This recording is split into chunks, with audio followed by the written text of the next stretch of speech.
Hello friends, welcome to my YouTube channel. तो दोस्तों, मैं आज आप लोगों के लिए विज्ञान का नवा लेसन प्लान लेकर आ चुकी हूँ। वीडियो स्टार्ट करने से पहले आप लोगों से रिक्वेस्ट है कि आप मेरी वीडियो को लाइक करें तथा चैनल को सब्सक्राइब जरूर करें।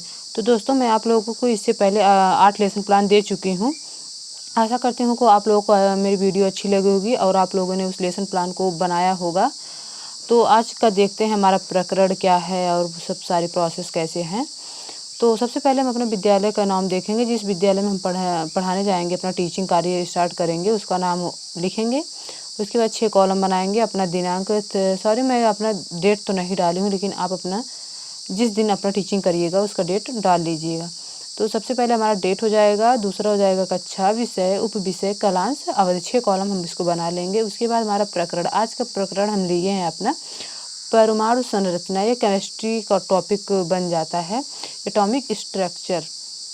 तो सबसे पहला हो जाता है हमारा सामान्य उद्देश्य। सामान्य उद्देश्य में पहला नंबर होता है बच्चों में विज्ञान विषय के प्रति रुचि जागृत करना और बच्चों में वैज्ञानिक दृष्टिकोण उत्पन्न करना। तीसरा हो जाएगा बच्चों में तार्किक क्षमता का विकास करना। चौथा हो जाता है बच्चों को दैनिक जीवन में विज्ञान के महत्व को बताना।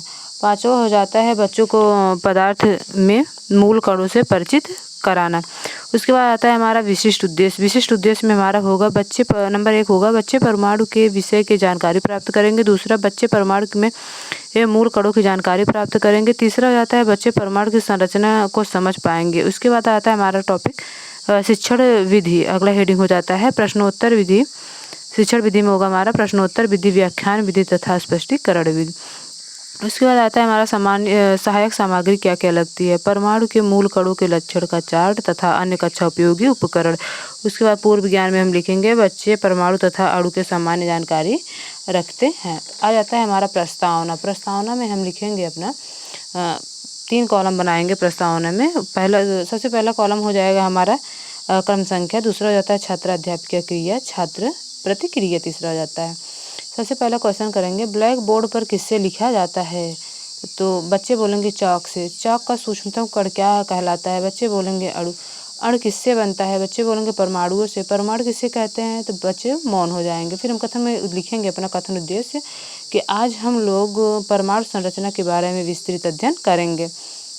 फिर आता है हमारा प्रस्तुतिकरण। प्रस्तुतिकरण में हम चार कॉलम बनाते हैं। शिक्षण बिंदु, छात्र अध्यापकीय क्रिया, छात्र प्रतिक्रिया, श्यामपट्ट कार्य। तो सबसे पहले हमारा हेडिंग आता है अणु। अणु किसे कहते हैं। प्रतिक्रिया में बच्चे कहेंगे सूक्ष्मतम कण। तो हम इसको डिफाइन करेंगे, प्रस्तुतिकरण एक्सप्लेन करेंगे। अणु किसी पदार्थ का वह छोटा कण है जिसमें पदार्थ के सभी गुण विद्यमान होते हैं या मुक्त अवस्था में रह सकता है। इस ब्लैक बोर्ड पर लिखेंगे अणु एक या एक से अधिक परमाणुओं से मिलकर बनते हैं। अणु 2 प्रकार के होते हैं। पहला होता है समपरमाणुक। समपरमाणुक होते हैं। समपरमाणु क्या होता है, ये अणु तत्वों से मिलकर बने होते हैं जैसे H2O2। दूसरा हो जाता है हमारा विषम परमाणु। विषम परमाणु ये अणु विषम प्रकार के परमाणुओं से मिलकर बने होते हैं जैसे HCl, मतलब 2 प्रकार के परमाणुओं से मिलकर बने होते हैं, दोनों अलग अलग होते हैं। तो एग्जाम्पल में हो जाएगा HCl, CO2 आदि। परमाणु, तो परमाणु में हम लिखेंगे अपना प्रश्न नंबर 1 जो बच्चों से क्वेश्चन करेंगे परमाणु किसे कहते हैं, तो बच्चे कहेंगे तत्व के सूक्ष्मतम कण। तो स्पष्टीकरण अपना देंगे हम। स्पष्टीकरण में होगा हमारा परमाणु किसी तत्व का किसी भी रासायनिक अभिक्रिया में भाग ले सकता है परंतु मुक्त अवस्था में नहीं रह सकता है। केवल आदर्श गैसों को ही परमाणु अक्रियशील होते हैं और मुक्त अवस्था में रह सकते हैं। तीसरा हेडिंग हो जाता है हमारा परमाणु की संरचना। तो प्रश्न हो जाता है परमाणु के कौन कौन से मूल कण हैं। स्पष्टीकरण में हम लिखेंगे 20वीं सदी के पूर्व तक माना जाता था कि परमाणु अविभाज्य है, परंतु जे थॉमसन, रदरफोर्ड, चैडविक आदि ने सिद्ध कर दिया कि परमाणु को विभाजित किया जा सकता है। परमाणु में इलेक्ट्रॉन, प्रोटॉन एवं न्यूट्रॉन स्थायी तथा पॉजिट्रॉन, न्यूट्रॉनों, एंटी न्यूट्रॉनों तथा मेजान आदि स्थायी कण होते हैं। चौथा आता है हमारा इलेक्ट्रॉन। इलेक्ट्रॉन में होता है हमारा इलेक्ट्रॉन किसे कहते हैं, तो बच्चे मौन हो जाते हैं। स्पष्टीकरण लिखेंगे इलेक्ट्रॉन की खोज जे थॉमसन ने की थी। इस पर एक इकाई ऋणावेश होता है। इसका द्रव्यमान 9.1095 × 10⁻²8 ग्राम होता है। ये परमाणु के नाभिक के चारों ओर अपनी निश्चित कक्षाओं में चक्कर काटते हैं। तो ब्लैक बोर्ड पर हम लिखेंगे मूल कणों की खोज करता याद करने का ट्रिक।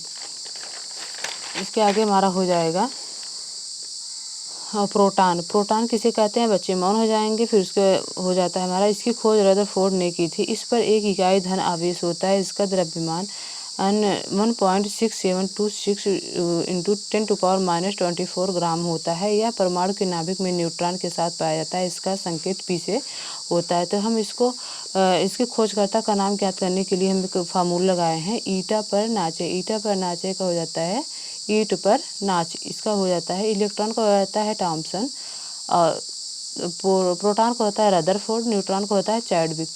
न्यूट्रॉन का देखेंगे हम। न्यूट्रॉन क्या है बच्चे मौन हो जाएंगे। न्यूट्रॉन यह विद्युत कण है जिसका द्रव्यमान 1.6750 इंटू 10⁻24 ग्राम होता है। यह परमाणु के नाभिक में प्रोटॉन के साथ रहता है। इसका संकेत यन से होता है। आता है हमारा बोधात्मक प्रश्न। बोधात्मक प्रश्न में नंबर 1, परमाणु किसे कहते हैं। दूसरा हो जाएगा परमाणु के मुख्यतः तीनों कणों के नाम। चौथा बताओ। तीसरा हो जाता है विषम परमाणु अणु के तथा क्या समझते हो। तो उसका आता है मूल्यांकन प्रश्न। मूल्यांकन प्रश्न में हम लिखेंगे, पहला अणु किसे कहते हैं। दूसरा इलेक्ट्रॉन की खोज किसने की थी। तीसरा असम परमाणु अणु किसे कहते हैं। निरीक्षण कार्य में हो जाएगा, जब छात्र श्यामपट्ट कार्य अपनी कॉपी में उतार रहे होंगे तो छात्रा अध्यापिका कक्षा में घूम घूम कर उनकी कॉपियों का निरीक्षण करेंगे। गृहकार्य में हो जाएगा हमारा, आप लोग घर से न्यूट्रॉन, प्रोटॉन तथा इलेक्ट्रॉन की खोजकर्ता का नाम तथा उनके द्रव्यमान ग्राम की याद करके आएंगे। लेफ्ट में लिखेंगे हस्ताक्षर पर्यवेक्षक, राइट में लिखेंगे हस्ताक्षर छात्रा अध्यापक। तो दोस्तों, अगर हमारी वीडियो आप लोग को पसंद लगी हो तथा हेल्पफुल हो तो आप मेरी वीडियो को प्लीज़ देखिएगा और लाइक, कमेंट, शेयर ज़रूर करिएगा दोस्तों।